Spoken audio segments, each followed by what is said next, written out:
In the last video, we talked about feedback, how to stop giving correction and start giving forward instructions, and what it should feel like when the rider gets it right. If you haven't watched that one yet, go watch it first. This builds on it. So now you have three pillars working: structure, observation, and feedback. And then one day, none of it works.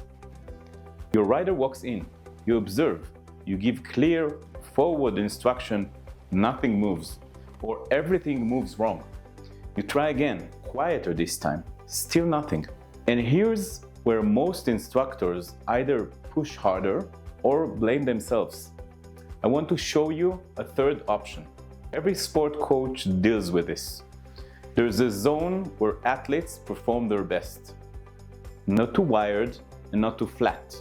Right in the middle, where the brain can take in something new, the body can try it, and the learning locks in. Push past that zone in either directions and learning stops.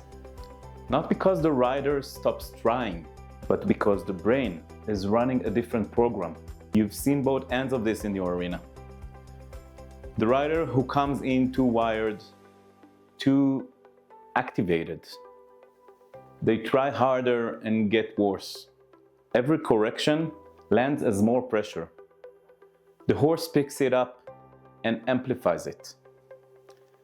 The rider who comes too flat, just going through the motions, instructions land but nothing sticks. The horse gets heavy underneath them. You can feel the absence even when the body is present.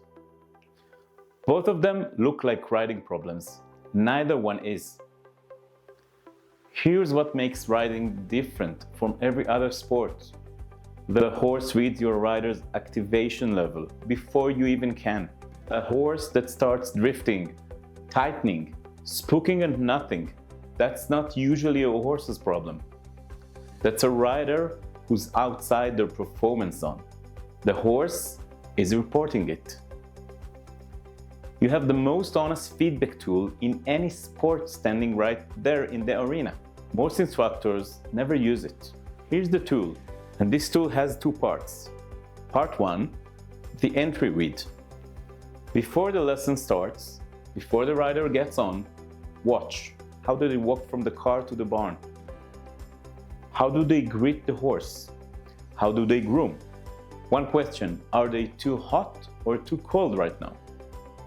Too hot looks like this: fast walk, short, sharp grooming strokes, shoulders up, reins picked up before they're even settled, the horse already shifting, already scanning.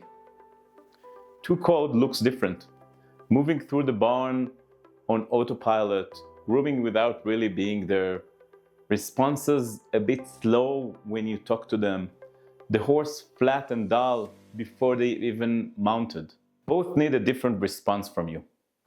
Too hot, bring it down. Long rein walk, no agenda. Something slow and rhythmic. Don't add tasks, don't add pressure.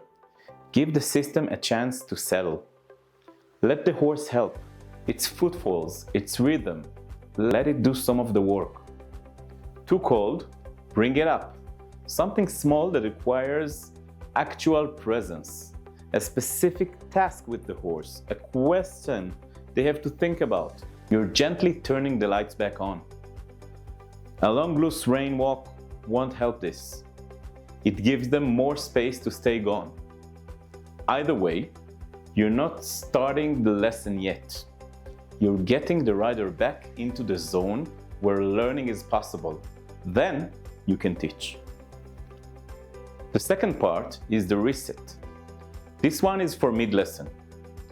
Something was working, then one thing tipped. A spook, a correction that landed wrong, a transition that fell apart, and now the rider is somewhere else. Most instructors push harder right here. That almost never works. The reset is simple. Before you raise the pressure, drop back to something the rider can succeed at. Walk, a loose circle, something familiar. And watch the horse. When the ears come forward, when the back starts to swing, the rider is back. That's your signal, not the clock, not the count of circles. The horse tells you when the zone has reopened. Same rule as before. Too hot, slow it down. Too cold, give them something to engage with. Two directions, same tool. Here's what this looks like in a real lesson. Adult rider. You've been working toward the canter transition. They got a clean one last week and went home thrilled. Today they walk in fast, barely say hello, grooming in short tight stroke. Mount and immediately picks up the rein short. The horse's ears are already back. Old version, you follow the plan, rising trot, build toward canter. The trot gets rushed. Your instructions are clear. They try and they get tighter. You push to the canter, the horse refuses, the rider tries again, it breaks. The rider dismounts, apologizes, goes home feeling like they lost everything they've built. Here's how you change it. You read the rider on the walk. Too hot, way above their zone, and they probably drove in that way. So you don't start with the plan, you start with the walk on a long rein, no instructions, no agenda, two big circles. You watch the horse. After a few minutes, the ears come forward, the back starts to swing, the rider's shoulder drop half an inch. Now you teach. Rising trot, clean and quiet. Halfway through, you see it starting to tip again. So before it goes over, you call a reset. Back to walk, loose rein, watch the horse, wait for the signal. Maybe today you don't get to do the canter transition. Here's the reframe. A canter transition executed by an overactivated rider who was pushed through it. That's not a lesson. That's a performance that won't be there next week. The instructor who managed the activation and skipped the canter did the harder, more professional thing. The rider will canter next week and it will stick. That's not covering less, that's coaching better. Try this in your next lesson. Before you give your first instruction, stop. Ask yourself one question. Is this rider too hot or too cold right now? That's it. Don't change your lesson plan. Don't do anything differently yet. Just ask the question and notice your answer. The question alone changes what you see. Try it for 3 lessons in a row. By the third one, you'll be asking it before you even think to ask it.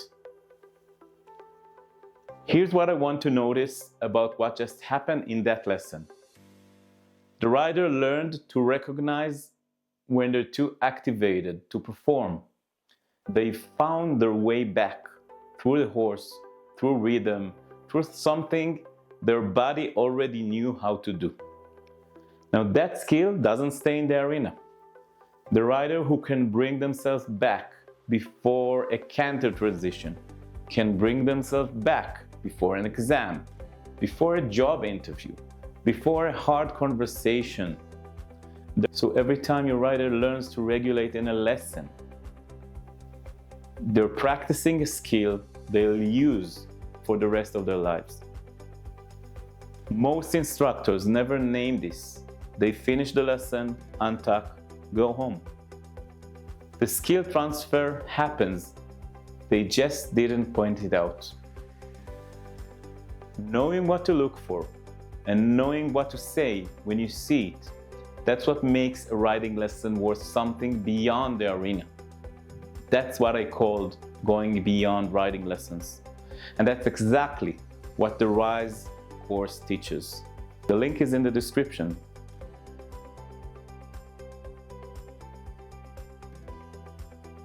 Remember, if you like this video, subscribe so you get notified when new ones come out. And give us a like so we can get to more people.